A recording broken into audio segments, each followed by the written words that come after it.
सोलापूर शहरात सध्या घरगुती गॅस मिळवण्यासाठी आणि ई-केवायसी पूर्ण करण्यासाठी ग्राहकांचे प्रचंड हाल होत आहेत. उन्हाचा पारा 40शी पार गेलेला असताना तासनतास रांगेत उभं राहावं लागत असल्यानं लोक हैराण झाले आहेत. आज कुमठा नाका परिसरात गॅससाठी रांगेत उभे असताना असमत रफिक शेख या तरुणाला कडक उन्हामुळे चक्कर आली आणि तो जागीच कोसळला. डोळ्यासमोर अंधारी आल्याने असमत खाली पडताच तिथे उपस्थित नागरिकांनी त्याला तातडीने मदत केली. डोक्यावर ऊन आणि तासनतास उभं राहून पाय दुखले. उन्हात गॅससाठी उभं राहिलेल्या तरुणाला अचानक भोवळ आली.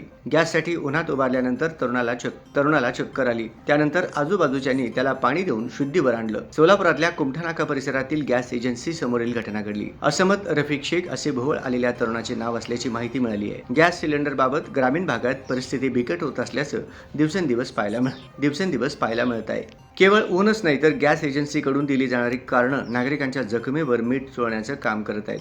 सर्व्हर डाऊन आहे, वेळ संपली आहे, अशा उत्तरांमुळे तासनतास रांगेत उभा असलेला ग्राहक वैतागून जात आहे. या त्रासाचा कडेलोट आज जुना विडी घरकुल परिसरातील साईराम गॅस एजन्सीवर पाहायला मिळाला. ई-केवायसी होत नसल्याने संतप्त झालेल्या सोमनाथ धनुरे नावाच्या ग्राहकाचा एजन्सी चालकांशी जोरदार वाद झाला. हा वाद इतका विकोपाला गेला की सोमनाथने रागाच्या भरात एजन्सीवर दगडफेक केली. दुर्दैवाने त्यांनी मारलेला दगड तिथेच रांगेत उभ्या असलेल्या एका महिला ग्राहकाच्या डोक्याला लागला, ज्यात त्या गंभीर जखमी झाल्या. या घटनेमुळे परिसरात एकच खळबळ उडाली आणि नागरिकांमध्ये भीतीचं वातावरण पसरलं. दगडफेक करणाऱ्या सोमनाथ धनुरे याच्यावर एमआयडीसी पोलीस ठाण्यात गुन्हा दाखल करण्यात आलाय. मात्र या घटनांमुळे प्रशासनावर प्रश्नचिन्ह उपस्थित होत आहे. उन्हाची तीव्रता पाहता गॅस एजन्सींनी सावलीची किंवा टोकन पद्धतीची व्यवस्था का केली नाही आणि वारंवार सर्व्हर डाऊन का होतोय, असा संतप्त सवाल सोलापूरकर विचारत आहेत.